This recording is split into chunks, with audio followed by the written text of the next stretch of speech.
They see my disability, I see my ability. They call me disabled, I call myself differently abled. There are some incidents that happen in your life. Those incidents break you, deform you, but they mold you into the best version of you. And the same thing happened to me. I was 18 years old when I got married. My father wanted me to get married. And all I said was, if that makes you happy, I'll say yes. And of course, it was never a happy marriage. Just about after 2 years of getting married, I met a car accident. Somehow my husband fell asleep and the car fell in the ditch. He managed to jump out, saved himself. I'm happy for him. But I stayed inside the car and I sustained a lot of injuries. The list is a bit long, don't get scared. The wrist was fractured. Shoulder bone and collarbone were fractured. My whole rib cage got fractured. And because of the rib cage injury, lungs and liver were badly injured. I couldn't breathe. I lost urinary bowel control. That's why I have to wear the bag wherever I go. 3 vertebrae of my backbone were completely crushed. And I got paralyzed for the rest of my life.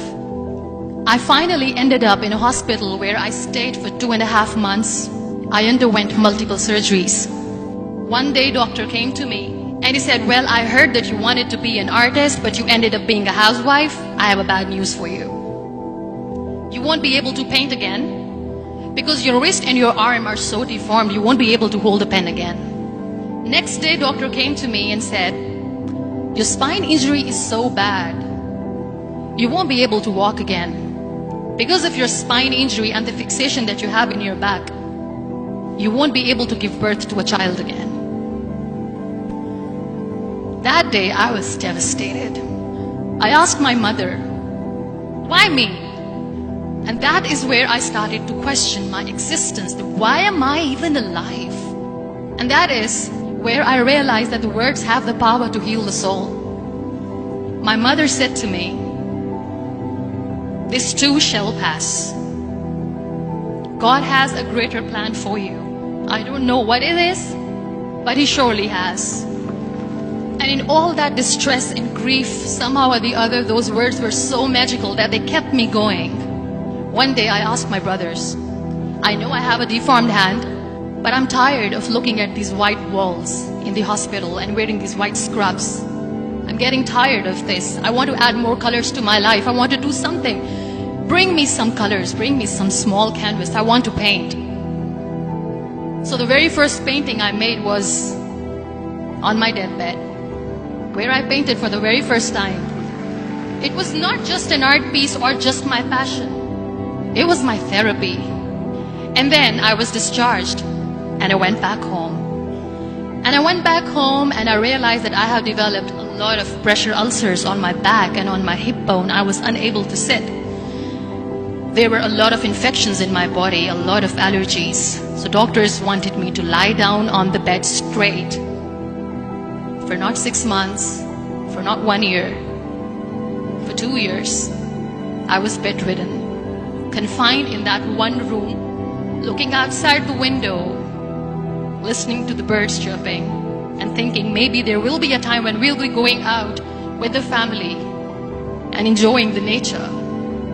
That was the time where I realized how lucky people are. That is the time where I realized that the day I'm going to sit, I'm going to share this pain with everyone to make them realize how blessed they are, and they don't even consider them lucky. That day I decided that I'm going to fight my fears. We all have fears. Fear of unknown, fear of losing people, fear of losing health, money. We want to excel in career, we want to become famous, we want to get money. We are scared all the time. So I wrote down one by one all those fears. And I decided that I'm going to overcome these fears one at a time. You know what was my biggest fear? Divorce. I was trying to cling on to this person who didn't want me anymore, but I said no. I have to make it work. But the day I decided that this is nothing but my fear, I liberated myself by setting him free. And I made myself emotionally so strong that the day I got the news that he's getting married, I sent him a text that I'm so happy for you and I wish you all the best. And he knows that I pray for him today. Number 2 was, I won't be able to be a mother again. And that was quite devastating for me. But then I realized there are so many children in the world, all they want is acceptance. So there is no point of crying, just go and adopt one. And that's what I did. People think that they will not be accepted by the people because we, in the world of perfect people, are imperfect. So I decided that instead of starting an NGO for disability awareness, which I know will not help anyone, I started to appear more in public. I started to paint. I decided that I'm going to join the national TV of Pakistan as an anchor person. And I've been doing a lot of shows for the last 3 years. I became the National Goodwill Ambassador for UN Women Pakistan, and now I speak for the rights of women, children.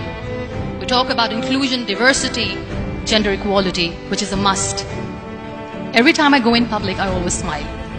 It's always a big toothy smile on my face, and people ask me, don't you get tired of smiling all the time? What's the secret? I always say one thing, that I have stopped worrying about the things that I have lost, the people that I have lost. Things and people who were meant to be with me are with me. And sometimes, somebody's absence makes you a better person. Cherish their absence. It's always a blessing in disguise. Live your life fully. Accept yourself the way you are. Be kind to yourself. Be kind to yourself. I'll repeat, be kind to yourself, and only then you can be kind to others. Love yourself and spread that love. Life will be hard. There will be turmoils, there will be trials, but that will only make you stronger. So when you accept yourself the way you are, the world recognizes you. It all starts from within.